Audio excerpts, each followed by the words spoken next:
Edgbaston వేదికగా జరిగిన భారత్-ఇంగ్లాండ్ తొలి వన్డేలో టీమిండియా అద్భుత విజయాన్ని నమోదు చేసింది. 258 రన్స్ టార్గెట్ని జస్ట్ 4 వికెట్స్ మాత్రమే కోల్పోయి 45.2 ఓవర్స్లో ఛేదించింది. దీంతో 3 మ్యాచ్ల వన్డే సిరీస్లో 1-0తో లీడ్ సాధించింది.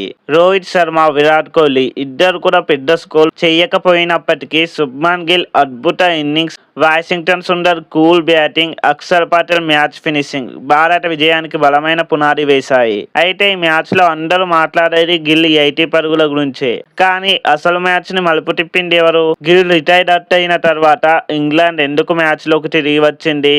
అలాగే భారత్ ఎలా ప్రెజర్ని అధిగమించి విజయాన్ని అందుకుంది?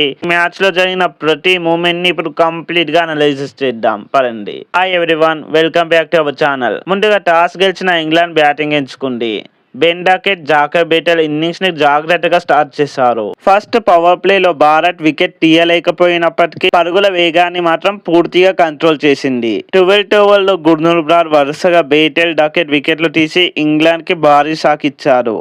ఆ వెంటనే జస్ప్రీత్ బుమ్రా, హ్యారీ బ్రూక్ ని కేవలం ఒక్క రన్ కే అవుట్ చేసేశారు. ప్రసిద్ధ్ కృష్ణ కూడా జాస్ బట్లర్, శామ్ కరన్ వికెట్లు తీసి ఇంగ్లాండ్ ని 107 కి కంట్రోల్ చేశారు. అక్కడ మ్యాచ్ కంప్లీట్ గా భారత్ వైపు తిరిగినట్టే కనిపించింది. కానీ జో రూట్, లియామ్ డాసన్ కలిసి 121 రన్స్ పార్ట్నర్షిప్ తో ఇంగ్లాండ్ ని తిరిగి మ్యాచ్ లోకి తీసుకొచ్చారు. రూట్ 76 రన్స్ తో నిలబడగా డాసన్ మాత్రం 68 రన్స్ తో విలువైన ఇన్నింగ్స్ ఆడారు. చివర్లో అక్షర్ పటేల్ అద్భుతంగా బౌలింగ్ చేసి 4 వికెట్లు పడగొట్టారు. దీంతో ఇంగ్లాండ్ 258 రన్స్ కే ఆల్అౌట్ అయిపోయింది. ఇక 259 రన్స్ టార్గెట్ తో బరిలోకి దిగిన భారత్ కి రోహిత్ శర్మ, శుభ్మన్ గిల్ నుంచి మంచి స్టార్ట్ ఇచ్చారు.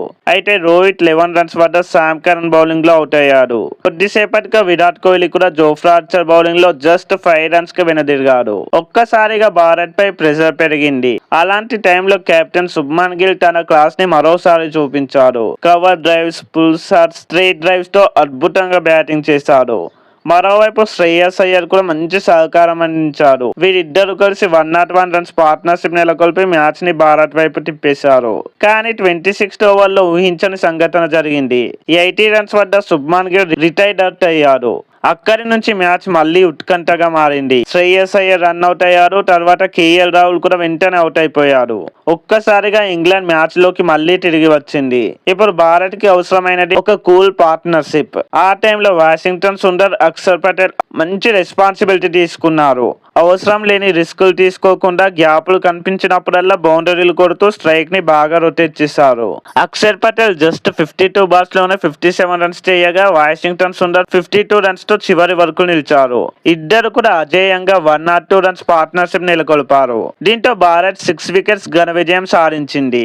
ఈ మ్యాచ్ లో భారత విజయం వెనుక 5 ప్రధాన కారణాలున్నాయి. ఫస్ట్, మిడిల్ ఓవర్స్ లో ఇంగ్లాండ్ ని వరుస వికెట్లతో ఒత్తిడిలోకి నెట్టడం. సెకండ్, అక్షర్ పటేల్ ఆల్రౌండ్ ప్రదర్శన. Third, Shubman Gill captaincy innings. Fourth, Washington Sundar cool batting. Fifth, pressure టైంలో కూడా పార్ట్నర్షిప్ ని బిల్డ్ చేయడం. మొత్తానికి ఎడ్జ్బాస్టన్ లో భారత్ అద్భుత విజయంతో వన్డే సిరీస్ ని ప్రారంభించింది. ఈ విజయంతో భారత్ సిరీస్ లో 1-0తో లీడ్ సాధించింది. ఇప్పుడు రెండో వన్డేలో కూడా ఇదే జోరు కొనసాగిస్తుందా, లేక ఇంగ్లాండ్ కంబ్యాక్ ఇస్తుందా? మీ ఒపీనియన్ ని కామెంట్ లో చెప్పండి. ఈ వీడియో నచ్చితే లైక్, షేర్ అండ్ సబ్స్క్రైబ్ చేయండి. మరో వీడియోతో మళ్ళీ కలుద్దాం. Thanks for watching. జై హింద్.